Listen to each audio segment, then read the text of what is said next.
નમસ્કાર મિત્રો, હું અજય પરમાર મારી ચેનલ હેલ્થ પ્રોગ્રામ ઇન્ફોમાં આજે આપને ટીબી રોગ વિશેની માહિતી આપીશ. ટીબી રોગ વિશે આજે આપણે જાણીશું કે ટીબી શું છે, ટીબી કેવી રીતે થાય છે, ટીબીના લક્ષણો શું છે, ટીબીથી બચવા શું કરવું જોઈએ, ટીબીની સારવાર ક્યાં મળે, ટીબીના રોગમાં સહાય કેટલી મળે છે. ટીબીના રોગને ક્ષય રોગ પણ કહેવામાં આવે છે. આ ટીબી ક્ષય રોગ એ શું છે? તો ક્ષય રોગ એ માઇક્રોબેક્ટેરિયમ પ્રકારના બેક્ટેરિયાને કારણે થતો અતિચેપી રોગ છે. ક્ષય રોગના સૂક્ષ્મ જીવાણુ મુખ્યત્વે ફેફસાને અસર કરે છે, જેને કારણે ફેફસાનો ક્ષય રોગ થાય છે. ટીબીનો દર્દી જ્યારે ઉધરસ કે છીંક ખાય છે, ત્યારે ક્ષયના જંતુઓ હવા દ્વારા રોગનો ફેલાવ કરે છે. ક્ષય ટીબીના જીવાણુ સામાન્ય રીતે ફેફસા પર અસર કરે છે, પરંતુ ઘણીવાર તે શરીરના અન્ય ભાગો જેમ કે ગ્રંથિઓ, કરોડરજ્જુ, કિડની, આંતરડા, હાડકાં અને સાંધા પર પણ અસર કરે છે. દુનિયાના ચોથા ભાગના ટીબીના દર્દીઓ ભારતમાં છે. 20 લાખ લોકોને ટીબીનો રોગ થાય છે અને 3 લાખ દર્દીઓ દર વર્ષે મૃત્યુ પામે છે. ભારતમાં અન્ય ચેપી રોગો કરતાં ટીબીના કારણે વધુ પુખ્ત વયના લોકોનું મૃત્યુ થાય છે. દેશમાં 3 લાખ બાળકોને તેના માતા-પિતાની બીમારીના કારણે ભણતર છોડી દેવું પડે છે. 1 લાખ સ્ત્રીઓને તેમના કુટુંબ દ્વારા આ બીમારીના કારણે ત્યજી દેવામાં આવે છે. ટીબીના કારણે દેશના સામાજિક તથા આર્થિક વિકાસને ઘણું નુકસાન જાય છે. ક્ષય રોગ ટીબી હોવાનું અનુમાન ક્યારે કરશો? તો 2 અઠવાડિયા કે વધુ સમયથી ગળફા સાથે ખાંસી હોવી, છાતીમાં દુખાવો હોવો, ઘણીવાર ગળફામાં લોહી પડવું, સાંજના સમયે શરીરનું તાપમાન વધવું, સાંજના સમયે પરસેવો થવો, વજન ઘટવું, ભૂખ ન લાગવી. બાળકોમાં ક્ષય રોગ હોવાનું અનુમાન ક્યારે કરશો? 2 અઠવાડિયા કે વધુ સમયથી ખાંસી અથવા તાવ હોય, વજન ઘટવું અથવા વજનમાં વધારો ના થવો, ભૂખ ન લાગવી, ગળાના ભાગે નાની નાની ગાંઠો થવી, સતત માથાનો દુખાવો થવો.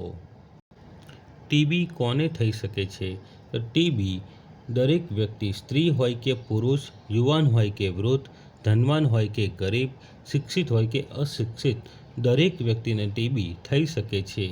ગીચ, પૂરતા હવા ઉજાસ વિનાની જગ્યાએ રહેતા લોકોને ફેફસાનો ટીબી થવાનું જોખમ વધુ રહે છે.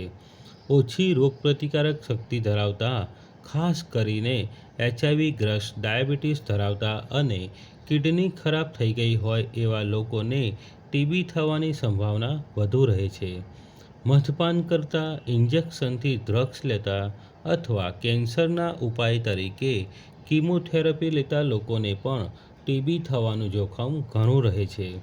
ઓછું વજન ધરાવતા નવજાત શિશુ, નાના બાળકો અને વૃદ્ધોને પણ ટીબી થવાનું જોખમ વધુ રહે છે. ટીબી રોગનું વર્ગીકરણ. ફેફસાનો ટીબી.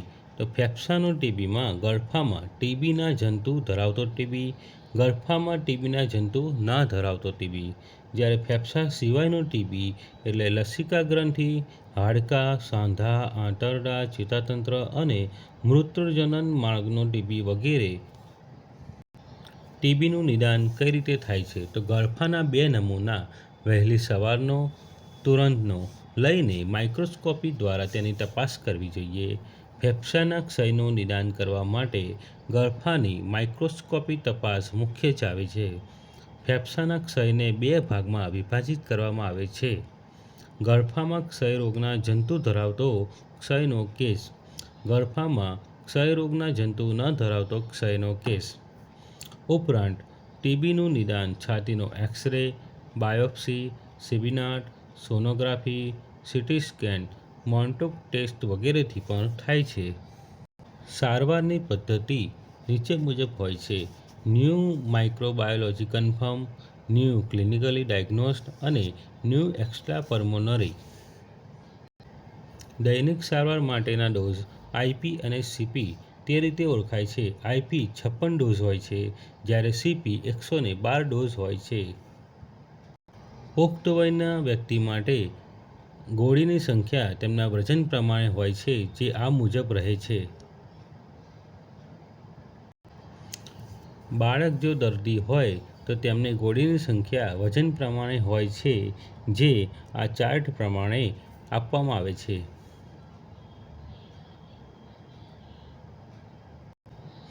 ટીબીના દર્દીની તપાસ. તો કેટેગરી 1 માટે જ્યારે આઈપી પૂરી થવાની હોય તેના 1 અઠવાડિયા પહેલાં તપાસ કરવામાં આવે છે અને બીજી તપાસ સીપી પૂરી થવાની હોય ત્યારે તેના 1 અઠવાડિયા પહેલાં તપાસ કરવામાં આવે છે.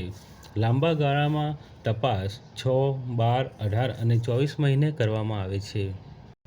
ટીબીના દર્દીના સંપર્કમાં રહેલ વ્યક્તિઓ માટે. તો જે વ્યક્તિ ટીબીના દર્દીના સંપર્કમાં રહેતો હોય તેવા તમામ વ્યક્તિઓએ જો 2 અઠવાડિયાથી વધુ ખાંસી હોય તો ગળફાની તપાસ અવશ્ય કરાવવી જોઈએ. ટીબીના દર્દીના ઘરના સભ્યો માટે. તો નવી પોલિસી મુજબ ટીબી દર્દીના ઘરના સભ્યોને પણ હવે દવા ખાવી પડે છે. તેને ટીપીટી ટીબી પ્રિવેન્ટિવ થેરપી પણ કહેવામાં આવે છે. 3RH એટલે 0 થી 15 વર્ષના બાળકો અને જેનું વજન 24 કિલોથી ઓછું હોય તેમને 3 મહિના સુધી આ થેરપી આપવામાં આવે છે. સાથે સાથે 3HP એટલે 15 વર્ષથી ઉપરના તમામને આ થેરપી આપવામાં આવે છે. અઠવાડિયામાં એકવાર દર બુધવારના રોજ 3 ગોળી આપવામાં આવે છે. વજન 25 કિલોથી ઉપર હોવું જોઈએ. દરેક દિવસની જેમ રાષ્ટ્રીય ટીબી દિવસ પણ ઉજવવામાં આવે છે, જે દર વર્ષે 24 માર્ચના રોજ રાષ્ટ્રીય ટીબી દિવસ તરીકે ઉજવવામાં આવે છે તથા દરેક મહિનાની 24 તારીખે દરેક પ્રાથમિક આરોગ્ય કેન્દ્ર તથા આયુષ્માન આરોગ્ય મંદિરમાં ટીબીના દર્દીની તપાસ કરવામાં આવે છે. ડોટ પ્રોવાઈડરની જવાબદારી. ડોટ પ્રોવાઈડર એવી વ્યક્તિ હોય છે જે ટીબી દર્દીને દવા ખવડાવવાનું કામ કરે છે. ડોટ પ્રોવાઈડરને દર્દીની દવા પૂર્ણ થાય અથવા મરણ પામે તો દર્દીનું ડુપ્લિકેટ કાર્ડ તથા દર્દીનું બોક્સ વિસ્તારના આરોગ્ય કાર્યકરને જમા કરાવવાનું રહે છે. જો દર્દીની સારવાર પૂર્ણ થાય અને દર્દી સાજો થાય તો જિલ્લા ક્ષય કેન્દ્ર તરફથી ડોટ પ્રોવાઈડરને માનદ વેતન તરીકે પ્રત્યેક દર્દી દીઠ ₹1000 આપવામાં આવે છે. દર્દી રોગના ફેલાવ અને તથા સારવાર અંગે લોકોમાં જનજાગૃતિ ઊભી કરવાનું કામ ડોટ પ્રોવાઈડરનું હોય છે. નિક્ષય પોષણ યોજના. આ યોજના અંતર્ગત સરકારશ્રી દ્વારા તમામ ટીબીના દર્દીઓને સારવાર માટે ₹500 સહાય પેટે આપવામાં આવે છે, જે દવા ચાલુ રહે ત્યાં સુધી આપવામાં આવે છે. આ સહાય મેળવવા માટે ટીબીના દર્દીએ તેમની બેંક ખાતાની વિગતો જે તે દવાખાનામાં કે આરોગ્ય કેન્દ્ર પર જમા કરાવવી રહે છે. દર મહિને ₹500ની સહાય આપવામાં આવે છે. આ સાથે નિક્ષય પોષણ સહાયમાં ટીબીના દર્દીને ન્યુટ્રિશન કીટ આપવામાં આવે છે. વહેલું નિદાન, પૂર્ણ સારવાર, સંપૂર્ણ રોગ મુક્તિ. જો આપને આ વિડીયો પસંદ આવ્યો હોય તો મારી આ ચેનલ હેલ્થ પ્રોગ્રામ ઇન્ફોને લાઇક, શેર અને સબસ્ક્રાઈબ કરતા રહો. આભાર. ધન્યવાદ.